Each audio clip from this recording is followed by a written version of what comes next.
SIR শুনানিতে এবার DNA টেস্টের দাবি। মালদার হরিশ্চন্দ্রপুরের দাদুর কবরে মাটি নিয়ে শুনানিতে হাজির তাঁর নাতি।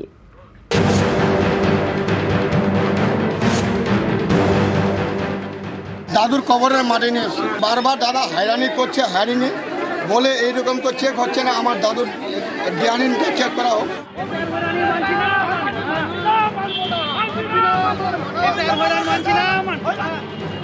মালদার হরিশ্চন্দ্রপুরের ওয়ারি দৌলতপুর এলাকার বাসিন্দা সালেক সহ তার গোটা পরিবারকে শুনানির নোটিশ পাঠায় কমিশন। হরিশ্চন্দ্রপুর 1 ব্লকে শুনানি কেন্দ্রে তারা হাজির হন। সালেকের অভিযোগ, বিভিন্ন নথি জমা দিলেও তাদের হয়রানি করা হয়। এরপরেই ক্ষোভে ফেটে পড়েন সবাই।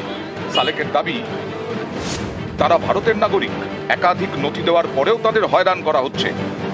তাই নাগরিকত্বের প্রমাণ দিতে দাদুর কবরের মাটি নিয়ে সোমবার শুনানি কেন্দ্রে যান নাতি। বংশ পরিচয় যাচাইয়ে তিনি ডিএনএ টেস্টের দাবি করেন।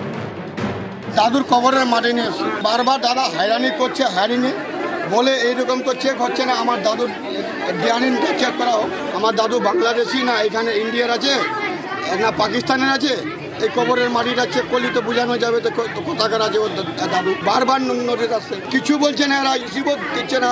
কি করে বুঝবো আমার ভোটের নাম থাকবে কি থাকবে না?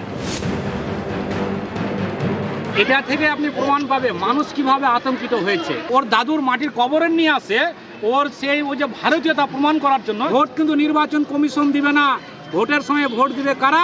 সাধারণ মানুষ। আর এই সাধারণ মানুষকে হয়রানি করছে, এর জবাব 2026 সাধারণ মানুষ দেবে বিজেপিকে।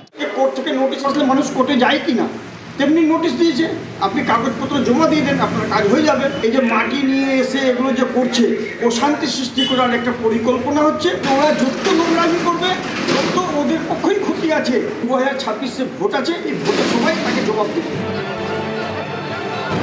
মালদা থেকে লিপেশ লালার সঙ্গে সেবক দেব শর্মা, নিউজ 18 বাংলা।